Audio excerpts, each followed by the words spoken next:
So what is your role as Chief Learning Officer, and how have all these things changed the way you do your work? And Sure. how do you spend your time? I joined here at Ketchum in 2002, so I've had about 14 years here.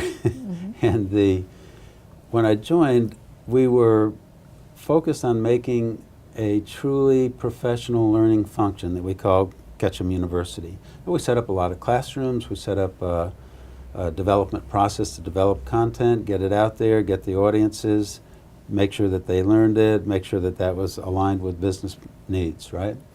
The problem is that nowadays that's too slow a process, because by the time you get it out there in the classroom, it's already kind of out of date. The speed of the web is such that you're either ahead of that curve or you're behind. There's no neutral place where you're kind of, things are okay for now, you know what I mean? Yeah.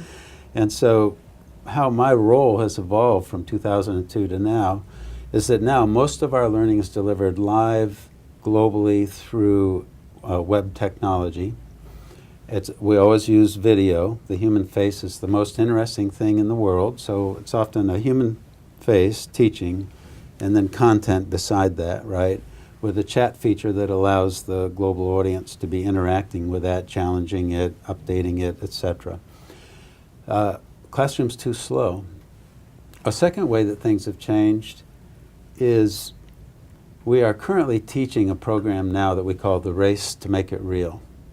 It's a fully online program available on any mobile device, which takes about 8 to 10 hours to complete, if you think about that, which is teaching our two biggest processes or skills here, a creativity skill called RISC, Research, Insight, Strategy, Creative, and a web delivery skill of communications called PESO, Paid, Earned, Shared, and Owned.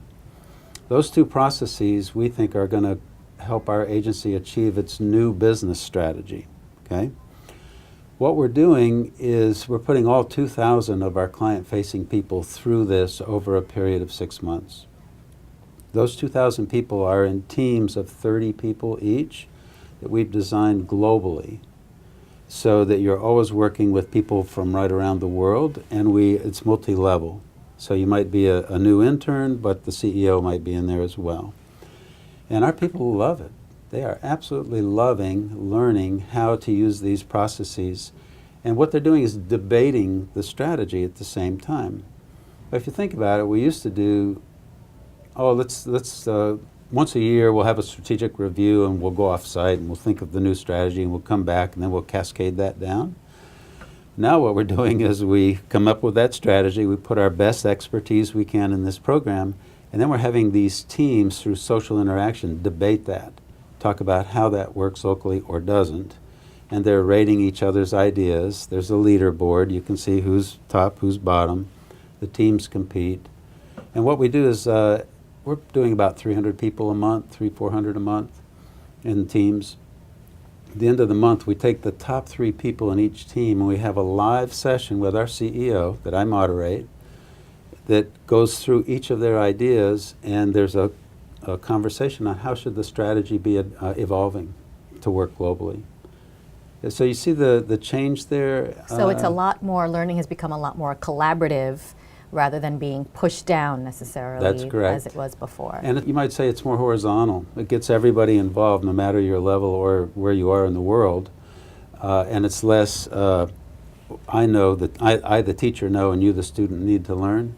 Instead, we put our best expertise out there, and then as a global group, you could say crowdsourcing, although it's 30 people at a time, so you can really have a conversation. It's crowdsourcing your strategy, if you think about it that way.